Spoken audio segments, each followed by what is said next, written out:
लेकिन 98 साल पहले जो है मनुस्मृति दहन कर दी गई थी बाबा साहब के द्वारा। लोग कह रहे हैं कि मनुस्मृति के दम पर ही उसको कोट करके ही जजमेंट दिए जा रहे हैं कोर्ट में आजकल।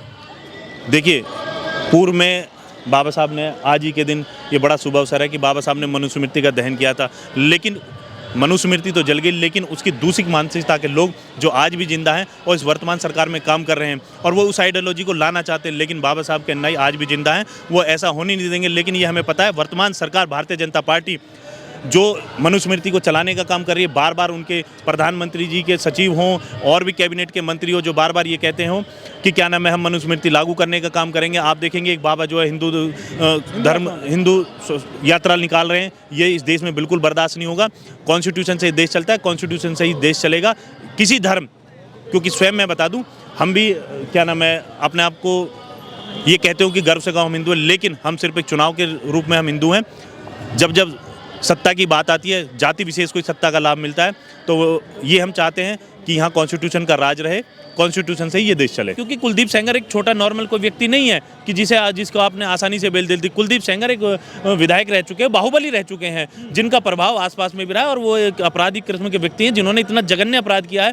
इनमें तो बेल होनी ही नहीं चाहिए थी, लेकिन ऑनरेबल हाईकोर्ट ने बेल दी है। तो अब ये भी हम ये नहीं कह सकते कि बेटिया को सुरक्षा दी जाए, क्योंकि वहाँ भी शासन प्रशासन के लोग रहेंगे और जो कि बिटिया को किसी न किसी रूप में वो परेशान करेंगे। अब ये तो उनके घर वालों को देखना चाहिए, हाईकोर्ट से ऊपर माननीय सर्वोच्च न्यायालय का दरवाजा खटखटाना चाहिए कि इतने बड़े अपराध की जाए उन्होंने आसानी से बेल दे दी है।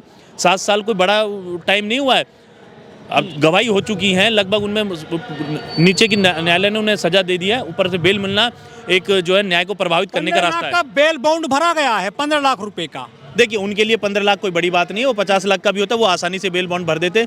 विषय ये है कि न्याय प्रभावित ना हो, ये हो ही नहीं सकता। वर्तमान सरकार को जो बार बार ये कहती है कि हम बेटियों को सुरक्षित रखेंगे, उन्हें स्वयं आना चाहिए था। वर्तमान सरकार ने इसमें क्या रुख दिखाया? ऑनरेबल हाईकोर्ट में मजबूती से अपना पक्ष रखना चाहिए था कि ऐसे अपराधी को बेल नहीं मिलनी चाहिए थी। आप जिस व्यक्ति की बात कर रहे हैं वो उस पार्टी के प्रतिनिधित्व कर रहे थे जो आज वर्तमान सत्ता में है, और इस पार्टी ने ऐसे पूर्व में भी कई ऐसे अपराधियों को जो है बेल दिलाने में सहयोग किया है। और ये हम लोग बार बार देख रहे हैं, हमारी जुडिशरी भी जो कभी कभी कॉन्स्टिट्यूशन पे भी हमला होता है और कभी कभी जो है लोकतंत्र की भी हत्या होती है, जुडिशरी चुप रहती है। तो ऐसा लग रहा है कि लोकतंत्र हमारा जो है, जो कानून व्यवस्था थी, आज वो भी जो है वर्तमान सत्ता के इशारे पर काम कर रही हो, और ये न्यायहित में बिल्कुल गलत है।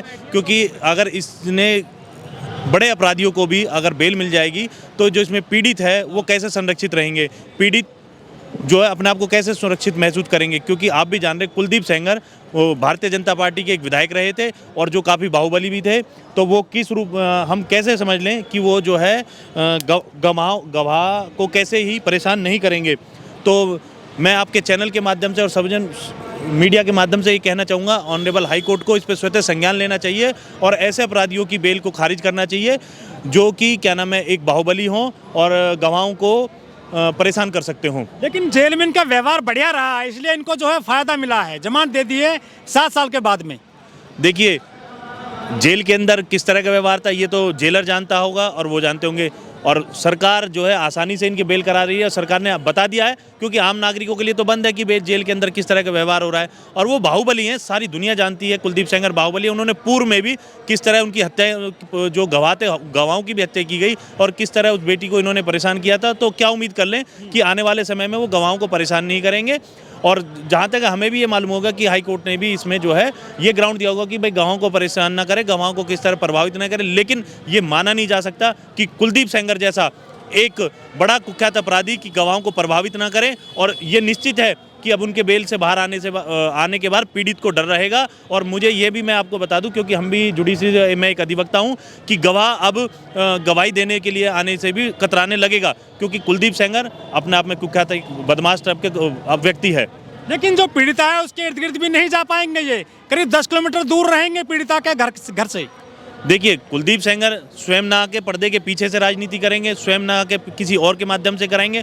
कहीं ना कहीं से गवाह प्रभावित होंगे और कहीं ना कहीं से ये मुकदमा प्रभावित होगा। और आप भी देख रहे हैं, जब जब उच्च न्यायालय में ये मामले जाते हैं तो गवाह अपनी गवाही बदलने पर मजबूर हो जाता है, जिसका बड़ा कारण यही है इन लोगों को बेल मिलना, और बेल मिलने के बाद इनके लोग पुनः एक्टिव हो जाना, और इन लोगों का प्रभाव जो है दोबारा से उस तरह का दिखने लगता है कि ये लोग गवाहों को किसी ना किसी रूप में कहीं ना कहीं से प्रभावित करते हैं, क्योंकि आप भी जानते हैं एक समय का जो पीरियड होता है उससे सब लोग टूटने लगते हैं और इतना बड़ा समय हो गया है। अब पीड़ित परिवार भी अपने आप को ऐसा महसूस करने लगा है कि न्याय की उम्मीद नहीं है, तो वो भी धीरे धीरे वो कहीं से डर से, भय से, किसी ना किसी रूप में वो लोग न्याय से दूर होते चले जाते हैं।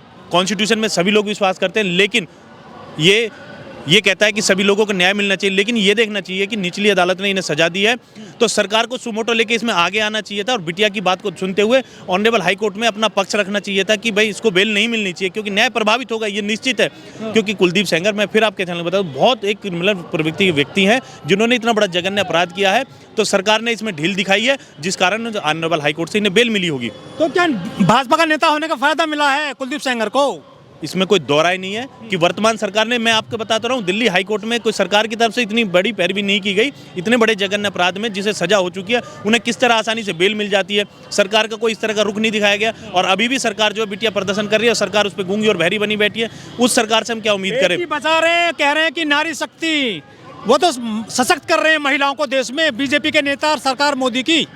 देखिए, पहले भी इनके ऊपर जुमलों की सरकार कहा गया है, ये जुमलों की सरकार तो रही है और जुमलों की सरकार रहेगी, क्योंकि इन्हें दिखाना चाहिए था एक, अगर जो सरकार बिटियाओं के लिए इतना काम कर रही है तो इन्हें अपना प्रतिनिधित्व और अपना सरकार का बेस्ट से बेस्ट अधिवक्ता वहाँ खड़ा करना चाहिए था जो इसका पक्ष रखते, और इनकी बेल को खारिज कराना चाहिए था। सरकार का तो इतना बड़ा महत्व है कि अगर जो वो स्वयं प्रतिनिधित्व करके अपना अच्छे से अच्छा अधिवक्ता वहाँ खड़ी करती तो इनकी बेल निश्चित ही खारिज होती, क्योंकि वो बलात्कार के अपराधी हैं, बलात्कार में सजा योग्य है।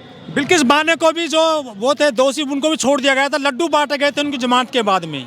देखिए, बिल्किस बानो का ऑनरेबल सुप्रीम कोर्ट से जजमेंट आया था, उसमें हम कुछ विशेष टिप्पणी नहीं करेंगे, लेकिन जो मैसेज देना चाहिए था समाज को, उसके विपरीत मैसेज दिया गया है। जो भी इस लोगों ने इस तरह की मिठाइयाँ बांटी है, वो एक सजायुक्ता के लिए इस तरह का माहौल पैदा करेंगे समाज में, तो ये समाज में विरोध पैदा करेगा और इस तरह का मैसेज किसी को भी नहीं देना चाहिए। ये घटना किसी के साथ भी हो सकती है। अगर जो अपराधियों को माननीय सर्वोच्च न्यायालय जिसे अपराधी घोषित कर देती है, उसके बाद भी अगर जो उनके छुटने के बाद मिठाइयाँ बांटी जाती है तो न्याय के साथ मजाक है, इसकी हम घोर निंदा करते हैं। इस तरह के व्यवहार समाज में बिल्कुल बर्दाश्त नहीं होगा। अपराधी अपराधी होता है, वो किसी भी जाति और किसी भी धर्म का हो सकता है। लेकिन हाथरस कांड में भी जो है न्याय नहीं मिला था बिटिया को, ये तो परिपाटी सी बन गई है बीजेपी सरकार में।